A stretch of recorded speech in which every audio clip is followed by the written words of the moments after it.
प्रश्न ये है कि विधेयक को पुनर्स्थापित करने की अनुमति प्रदान की जाए।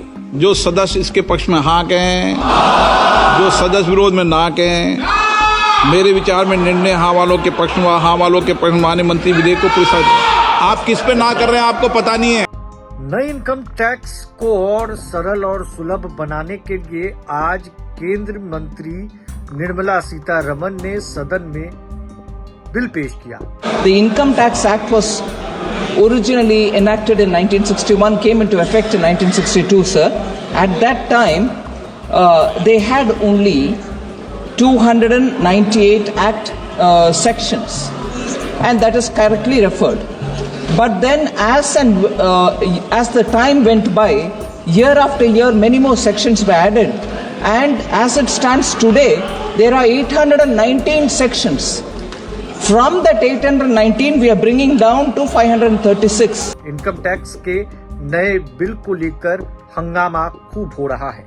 विपक्ष ने जोरदार हमला निर्मला सीतारमण और केंद्र सरकार पर बोला है। सीपीआई के सांसद और कई ऐसे सांसद जो इनका विरोध कर रहे हैं, उनके तरफ से बड़ा बयान सामने आ चुका है। संसद में बिल पेश होने के बाद खूब हंगामा देखने को मिला। पहले भी हंगामा हुआ, मगर अब निर्मला सीतारमण के द्वारा पेश किए गए इनकम टैक्स बिल को लेकर क्या कुछ कह रहे हैं सांसद, जरा इस वीडियो में सुनिए।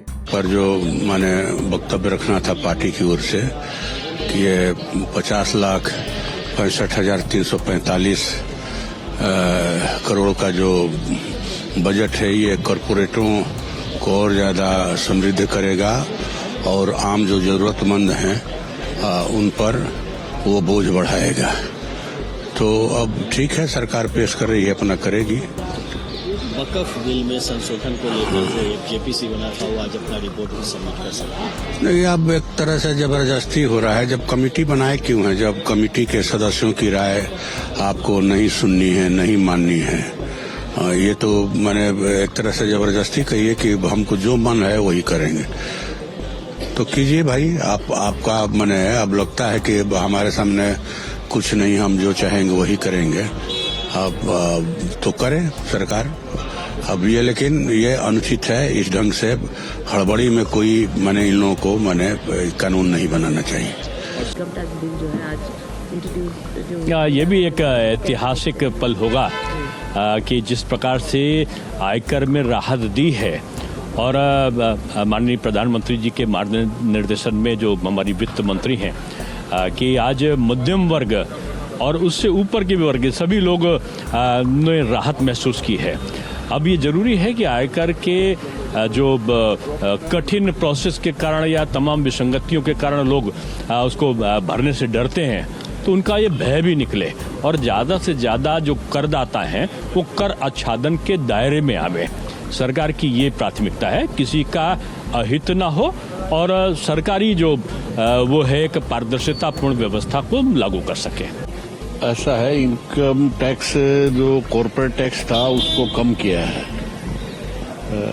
30% था, वो 20%, 22% कर दिया है। मतलब अमीर लोगों पे टैक्स बढ़ना चाहिए। निश्चित रूप से मिडिल क्लास को छूट दी है, लेकिन उस छूट में भी एक तरफ उसकी सामाजिक सुरक्षा जो पेंशन थी 2004 के बाद वो समाप्त कर दी। एक जेब में डाला और दूसरी जेब से निकालने का काम किया है। इसलिए केवल और केवल लोगों को धोखा देने का सवाल है। मतलब जिस तरह से पेट्रोल डीजल पे बेइंतहा टैक्स से 62 लाख करोड़ रुपया लूटने का काम किया है, जबकि पेट्रोल और डीजल दोनों बाजार के हवाले हैं। तब वायदा ये किया गया था कि सस्ता होगा तो सस्ता मिलेगा और महंगा होगा तो महंगा मिलेगा, लेकिन जो सस्ता हुआ तो सरकार ने अपना टैक्स बढ़ाते रहे और उसको अभी भी कम नहीं किया है। ये निश्चित रूप से इनकम टैक्स का जो बिल है सिंप्लीफाई करते हैं तो बहुत बढ़िया है, लेकिन राहत नाम की चीज आम जनता को जो महंगाई और बेरोजगारी से थे उस पर किसी तरह की इस बजट में राहत नहीं है।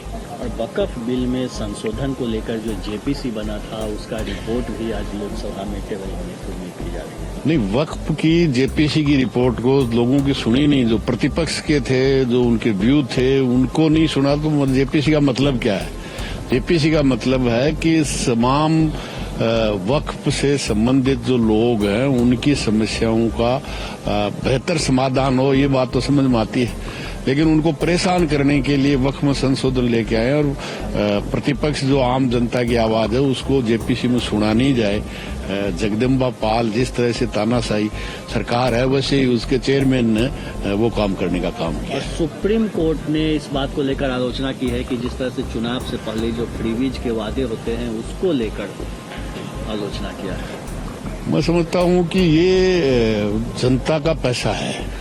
जनता को चुनाव से पहले जिस तरह से घोषणाएं करके जो राजनीतिक दल ये कर रहे हैं ये मतलब कतई उचित नहीं है, लेकिन आम जनता को टैक्स से गरीब को जिंदा रहने के लिए मदद करना मैं समझता हूं ये कतई गलत नहीं है। जैसे राशन देना है, सब तरह का राशन 14 वस्तुएं देते थे, मात्र एक गेहूं देते हैं, तो आम गरीब आदमी को राशन की वो तमाम 14 चीजें सबको मिलनी चाहिए। अमीर आदमी कोई लेता भी नहीं है। तो सीधे तौर पर विपक्ष का बड़ा हमला और सांसदों ने सीधे तौर पर इनकम टैक्स बिल पर बड़ा हमला बोला है, क्योंकि जिस तरीके से बजट भी पेश हुआ, बजट के दौरान भी खूब हंगामा हुआ था और ऐसे ही इनकम टैक्स बिल जब पेश किया गया, लोगों को सहूलियत देने के लिए केंद्र सरकार की तरफ से इनकम टैक्स जो पे करते हैं उनके लिए सहूलियत रखा गया है और ऐसे में सीधे तौर पर केंद्र सरकार पर हमला विपक्ष के नेताओं की तरफ से किया गया है। तमाम अपडेट्स के लिए प्रभात खबर के साथ बने रहे। आपका बहुत बहुत शुक्रिया। प्रभातखबर.com, विश्वास वही, रफ्तार नहीं।